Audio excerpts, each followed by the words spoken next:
ଏହି କ୍ୱେଶ୍ଚିନ୍ ଗୁଡ଼ାକ ପ୍ରତିବର୍ଷ ଆସିଥାଏ। 2027 ବୋର୍ଡ଼ରେ ମଧ୍ୟ ଆସିପାରେ। ସେଥିପାଇଁ ଏହି କ୍ୱେଶ୍ଚିନ୍ ଗୁଡ଼ାକ ପ୍ରାକ୍ଟିସ୍ କରିନିଅ। ପ୍ରଥମ ପ୍ରଶ୍ନ, ନିମ୍ନରୁ କେଉଁଟି ସମ୍ବଳ ସଂରକ୍ଷଣ ଉପାୟ? ଅପସନ୍ ସି ପୁନର୍ବ୍ୟବହାର ସଠିକ୍ ଉତ୍ତର। 2 ନମ୍ବର ପ୍ରଶ୍ନ, ସ୍ଥାୟୀ ବିକାଶର ଅର୍ଥ କ'ଣ?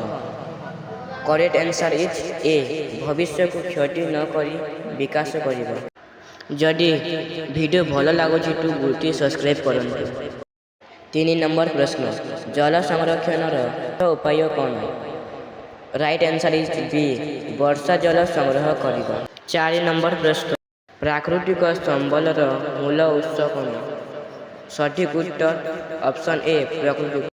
5 ନମ୍ବର ପ୍ରଶ୍ନ, ମାନବ ସମ୍ବଳ ବିକାଶ ପାଇଁ କ'ଣ ଆବଶ୍ୟକ?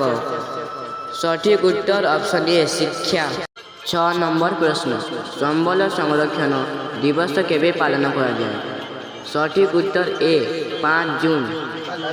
7 ନମ୍ବର ପ୍ରଶ୍ନ, ସମ୍ବଳର ଅତ୍ୟଧିକ ବ୍ୟବହାରର ଫଳ କ'ଣ? ସଠିକ୍ ଉତ୍ତର ଅପସନ୍ ବି ସମ୍ବଳ ଅଭାବ ହୋଇଯିବ। 8 ନମ୍ବର ପ୍ରଶ୍ନ, ନିମ୍ନରୁ କେଉଁଟି ମାନବ ସମ୍ବଳ? ସଠିକ୍ ଉତ୍ତର ଅପସନ୍ ଏ ଶିକ୍ଷକ। 9 ନମ୍ବର ପ୍ରଶ୍ନ, ବନ୍ୟା ନିୟନ୍ତ୍ରଣ ପାଇଁ କ'ଣ ଆବଶ୍ୟକ?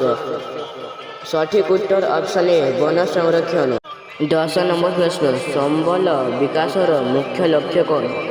ସଠିକ୍ ଉତ୍ତର ଅପସନ୍ ବି ଲୋକଙ୍କ ଆବଶ୍ୟକତା ପୂରଣ କରିବା।